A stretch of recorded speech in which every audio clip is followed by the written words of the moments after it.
ডাকতেছি কেন তুই বুঝতে পারছিস না? তোর সে জ্ঞান নেই। হ্যাঁ, তুই হাউসে এত বড় হয়েছিস। ওদিকে বাপটা অসুস্থ বিছানা করে রয়েছে, বাড়ি বাদ থাকার মধ্যে তুই একটাই ছেলে। আমি তো দোকানে গেছি, এগুলো তো দেখাটাই দোকান আমার না তোর।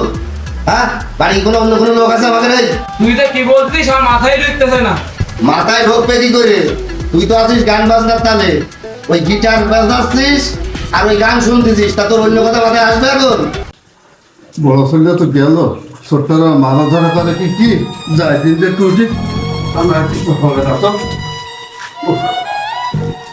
বাপটা ওদিকে বিছানায় একা শুয়ে শুয়ে দাঁত রাখছে। আজকে বাপটা সবকিছু করেছে কাদের জন্য? আমাদের জন্য। আজকে আমি বিয়ে করিনি, তোর দিকে তাকায়। শোন ইয়াসিন, আমাদের তো মা নেই, মারা ছোটবেলায় মারা গেছে।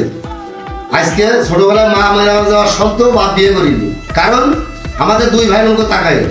আজকে তোর মুখ তাকায় আমি এখনো বিয়ে করলাম না। কি জন্য? যে যদি বিয়ে করে যদি কোনো বাড়ি যখন পরের মেয়ে আসবে তখন তোর ভালো চোখে দেখবে না। আজকে আমিও বিয়ে করতে পারতাম, আমি বিয়ে করিনি। তুই ছোট ভাই রয়েছিস, যে ছোট ভাইটার ভবিষ্যৎটা ভালো উজ্জ্বল করে নিয়ে তারপরে আমি বিয়ে শাদী করবো।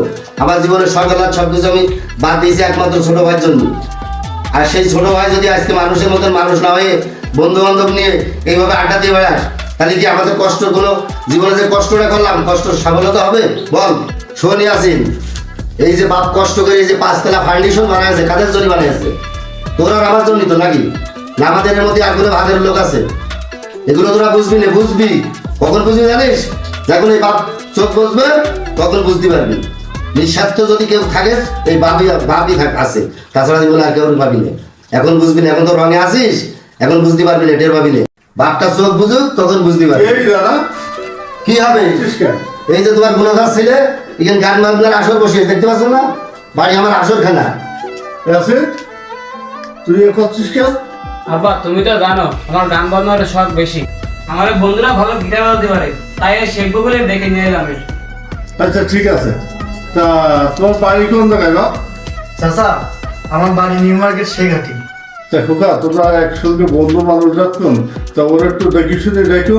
এখনকার যুগ তো ভালো না, অনেক সময় দেখা যাচ্ছে অনেক নেশাবান করে, সেই নেশাবান করলে নষ্ট হয়ে যাবে। তা তুমিও নষ্ট হয়ে যাবে বাবা। ওরা ভালোভাবে তোমরা একসঙ্গে থাকো, থাকলে ওর পড়াশোনাটা ঠিক মতো হচ্ছে কি না হচ্ছে আরও একটু খোঁজ নিও। খালি গান টানটা থেকে না বাবা তোমরা। আচ্ছা দাদা, আপনার মনে কোনো টেনশন করা লাগবে না, আপনি নিশ্চিন্তায় থাকেন। শোনো ইয়াসিন, বাপ যে কথাটা বললো না, কথাটা একটু মাথায় রেখো। আবার চলো।